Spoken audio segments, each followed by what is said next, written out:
শীতার্তদের মাঝে বিতরণের লক্ষ্যে প্রধান উপদেষ্টা ত্রাণ তহবিল থেকে 6,79,000 পিস কম্বল এবং ত্রাণ মন্ত্রণালয় থেকে কম্বল কিনতে 29,87,50,000 টাকা বরাদ্দ দেওয়া হয়েছে।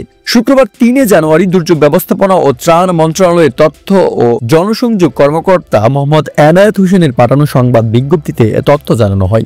এতে বলা হয়, চলমান শীত মোকাবেলায় শীতার্ত অদৃশ্যদের মাঝে বিতরণের জন্য প্রধান উপদেষ্টার ত্রাণ তহবিল থেকে 6,79,000 পিস কম্বল এবং 8 বিভাগের 64 জেলায় 495টি উপজেলা ও সকল পৌরসভার জন্য কম্বল কিনতে দুর্যোগ ব্যবস্থাপনা ও ত্রাণ মন্ত্রণালয় থেকে 33,87,50,000 টাকা বরাদ্দ দেওয়া হয়েছে। এছাড়াও শীতের শুরুতেই মন্ত্রণালয় থেকে দেশের উত্তরাঞ্চলের 14টি জেলায় শীতার্তদের মাঝে 15,250 পিস কম্বল বিতরণ করা হয়েছে। বিজ্ঞপ্তিতে জানানো হয়, প্রধান উপদেষ্টার ত্রাণ তহবিল থেকে বরাদ্দকৃত কম্বল যথাযথভাবে বিতরণ এবং মন্ত্রণালয় থেকে বরাদ্দকৃত টাকা দ্বারা কম্বল কেনার ক্ষেত্রে সংশ্লিষ্ট সকল আর্থিক বিধিবিধান যথাযথভাবে প্রতিপালন করে জেলা প্রশাসকের অধীন উপজেলা নির্বাহী অফিসার ইতিমধ্যে জরুরি ভিত্তিতে কম্বল কিনে দুঃস্থদের মাঝে বিতরণ করেছেন।